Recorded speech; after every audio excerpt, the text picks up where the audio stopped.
이 요한복음 6장 네 번째 요한이 엄선하여서 기록하고 있는 기적 중의 기적이죠. 복음서에 모두 다 기록된 기적 중에 아주 유일한, 다른 것이 더 인상적이고 죽은 자를 살리는 그런 기적, 아니면 물 위로 걸어오시는 기적, 이런 기적들이 우리가 생각하는 기적의 한계이고 그게 기적 중의 기적이라고 생각하기 쉽습니다. 그런데 이 갈릴리 지역에서 주님께서 베푸신 이 오병이어 보리떡 5개와 물고기 2마리를 가지고 5,000명을 먹인 경이로운 기적이죠. 이 기적을 복음서 기자들은 아주 공히 기록하고 있습니다. 또 기록하면서 기자마다, 기록하는 사람마다 약간 더 어느 부분에 어디에 있었는지 그 위치에 따라서, 아니면 시각에 따라서 이 구체성이 조금씩 다르죠.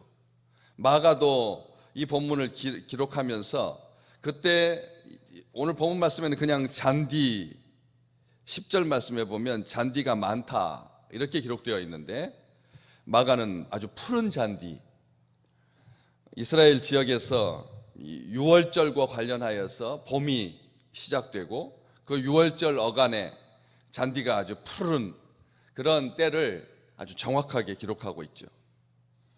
요한은 다른 기자에 비해서 우리로 하여금 훨씬 더 풍성한 그런 기사의 내용들을 전달하고 있는데, 우리 주님께서 이 기적을 베푸심으로 사역에 큰 전환점을 맞습니다. 오늘 6장 1절은 이렇게 시작합니다. 그 후에 라고 하는 이 짤막한 접속사로 6장으로 넘어가고 있는데, 그 6장으로 넘어가기 전 5장과 6장 그 사이 다른 복음서들과 이렇게 다 비교하면서 우리 주님께서 요 어간에 무슨 일들을 하셨는지 많은 부분들을 다 지나가고, 그리고 이 오병이어의 기적으로 곧바로 넘어가면서 요한은 많은 것들을 생략하고 있습니다. 그 사이에 우리 주님께서 산상 설교를 통해서, 산상 수훈을 통해서 많은 교훈을 주시고, 백부장의 종을 고치고 과부의 아들을 낫게 하시고 폭풍을 잔잔케 하시고 귀신들을 돼지떼에 들어가게 하셔서 귀신들을 축출하시고 혈루병 여인을 고쳐주시고, 그리고 소녀를 일으키시고 제자들을 파송하시고 세례 요한이 헤롯에 의해서 죽임을 당하고 하는, 우리가 복음서에서 잘 알고 있는 예수님의 공생의 사역의 많은 부분들이 생략되어 있습니다. 그 후는 바로 그런 다음에 예수님께서 디베랴의 갈릴리 바다 건너편으로 가십니다. 이 디베랴의 갈릴리 바다, 이 티베리우스의 갈릴리 바다, 굉장히 수치스러운 표현입니다. 왜냐하면 로마의 황제의 이름이니까. 바다 이름을 디베랴의 갈릴리 바다 이렇게 표현한다고 하는 것 자체가 사실은 이스라엘 민족에게는 수치지만 이 복음서를 읽게 될 세상에 속한 사람들은 더 친밀감 있게 이 복음서를 접할 수가 있는 거죠. 티베리우스가 로마의 황제의 이름이고, 그리고 로마 제국이 온 세상에 제국성, 다시 말하면 이 보편성, 많은 사람들이 가지고 있는 생각과 문화와 가치에 척도로 본다면, 잣대로 본다면 더 익숙한 개념이니까. 그래서 갈릴리 바다라고 하지 아니하고, 다른 바다 이름도 여러 가지가 있지만 요한은 디베랴의 갈릴리 바다라고 쓰고 있습니다. 여기 건너편으로 주님께서 가신 이유는 한 가지입니다. 사역을 성공리에 마치고 주님께서 잠시 휴식을 취하기 위해서 이 지역으로 건너편으로 가신 것이죠. 개인적인 시간을 갖기 위하여. 그리고 그것을 뒷받침해 주는 표현이 3절에 있는 말씀, 예수께서 산에 오르사 제자들과 함께 거기 앉으셨다라고 하는 이 표현을 통해서 알 수가 있습니다. 제자들도 매우 성공적인 사역 후에 휴식이 잠시 필요했습니다. 우리는 이 오병이어의 기적 때문에 우리는 열광합니다.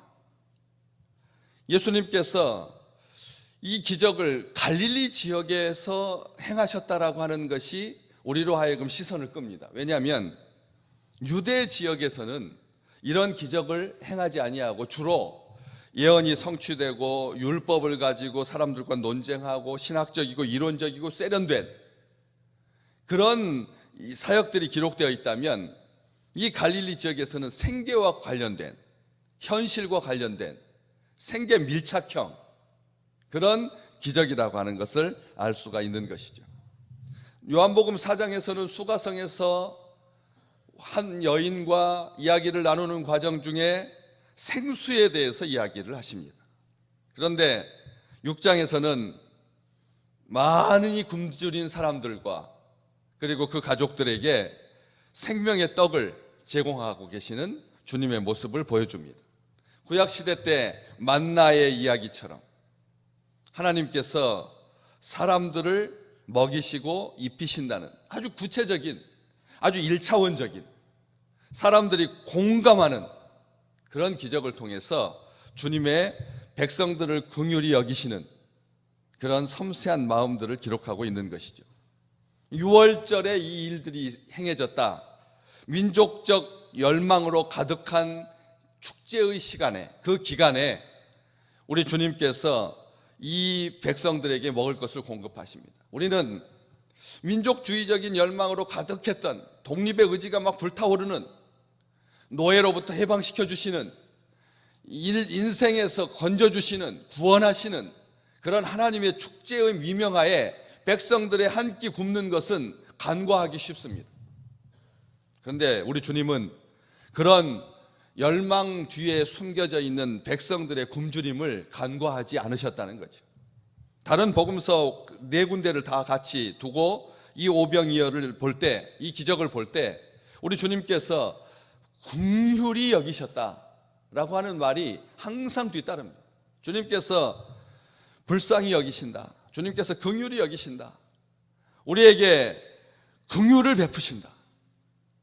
이 전제 아래 아예 이 이야기를, 이 기적을 봐야 된다는 것입니다. 그렇게 생명과 관련된, 생수와 관련된 이런 기적들, 나중에 요한복음 20장에 보면 요한복음을 기록한 목적을 분명히 말하면서 믿고 그 이름을 힘입어서 생명을 얻게 하려고 요한이 이 복음서를 기록했다, 이렇게 기록되어 있는 것이죠.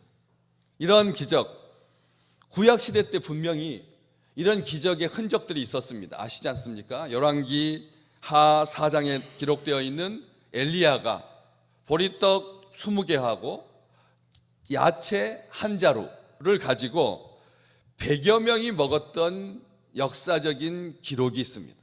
근데 그것과, 그때는 보리떡이 20개고 야채가 한 자루였으니까요, 이 양으로 봤을 때 어른 한 30명, 5명, 10명, 많게는 얼마든지 나눠 먹는다면 좀 그래도 좀 풍성한 그런 먹거리를 가지고 100여 명 정도가 같이 먹었으니까 한 5배 정도, 양에 비해서 5배 정도 되는 사람이 먹었던 기적을 볼 수가 있습니다. 얼마든지 더 먹을 수 있죠. 조금씩 먹는다면, 그냥 입에 먹는다라고 하는 느낌만 든다면 1000명 정도도 먹을 수 있죠. 보리떡 20개와 야채 한 자루라면 거기다 물 많이 타고 해서 희석시켜가지고 먹으려고만 한다면 많이 먹을 수 있을 것입니다. 그러나 작게 먹었죠, 100명 정도가. 그런데 이 기적은, 우리 주님께서 베푸신 기적은 5,000명이 먹고 12바구니가 남습니다. 이 남은 바구니의 숫자가 이스라엘 민족에게 굉장히 특별한 숫자입니다. 7바구니 남아도 되고 5바구니 남아도 되고 3바구니 남아도 되는데 12바구니에 남았다, 그것도 꽉 차게 남았다, 버리는 것이 없게 하라 라고 하시는 주님의 말씀에 따라서 거두어드린 숫자가 이스라엘 백성들을 상징한다는 거죠. 12제자, 구약의 12족장. 그래서 이스라엘 백성들은 열두를 하면 자기들을 의식하고 예수님의 12제자와 그리고 구약의 족장들을 통해서 이스라엘을 상징합니다. 때문에 이 기적은 이스라엘을 먹이고도 남는 풍성한 주님이시다라고 하는 것을 이 말씀을 통해서 보여주고 있는 것입니다. 우리는 기억합니다. 이런 식으로 나라가 곳간을 열어서 퍼주기 시작하면 30년 뒤에 50년 뒤에 이 대한민국에는 유럽이 겪었던 그 시행착오와 아픔을 반복할 수밖에 없다. 이런 우려와 염려들이 있습니다. 사람들한테 나눠주기 시작합니다. 언제까지 이 민족이 경제력을 가지고 그렇게 나라로서의 형태를 가지고 강대국 사이에서 살아갈 수가 있겠느냐 하는 우려심이 있다는 것이죠. 이럴 때 우리는 이 말씀을 통해서 배우게 됩니다. 주님께서 말씀하셨습니다. 무엇을 입을까, 무엇을 먹을까, 무엇을 마실까 염려하지 말라고요. 다시 말하면 우리 주님께서 먹이고 입히시는 거지 사람들이 곳간에다가 쌓아두고 쟁여두고 빼서 먹는 것이 아니다라고 하는 것입니다. 광야는 사람들이 심고 거두는 장소가 아닙니다. 그런 속에서 하나님은 40년 동안 두 세대입니다. 유대인들이 계산하는 세대의 두 세대 동안 200만 명이 넘는 사람들을 굶주리게 하지 않으셨다는 거죠. 옷이 낡아지지 않도록 신발이 닳지 않도록 해주시는 분은 하나님이십니다. 믿음의 사람들은 이걸 믿는 사람들인 것이죠. 때문에 우리 주님께서 이 기적을 베푸신 것, 그 중에 또 한 사람 눈여겨봐야 할 사람이 있죠. 뭐 안드레도 있고 예수님의 제자 중에 빌립도 있고 또 다른 제자들도 있었을 것입니다. 그리고 남자만 5,000명 중에 유독 빛나는 꼬마 아이, 9절에 나오는 한 아이, 그가 가지고 있었던 아이에 맞는 도시락. 나중에 교회는 전해 내려온 이야기가 있습니다. 이 아이가 초대교회의 지도자가 되었다는 것이죠. 이 아이가 교회의 지도자가 되었다는 것입니다. 우리는 이 자그만 이름도 기록되지 않은, 그리고 그 아이의 성격상 자기 도시락인데 이것을 공개하고 나눌 수 있다는 것, 자그마하고 보잘것없는 건데 하나님은 거기에다가, 우리 주님은 어떻게 하십니까? 11절에 있는 것처럼 축사하셨다고 했습니다. 주님께서 축사하셨다, 감사하셨다는 뜻입니다.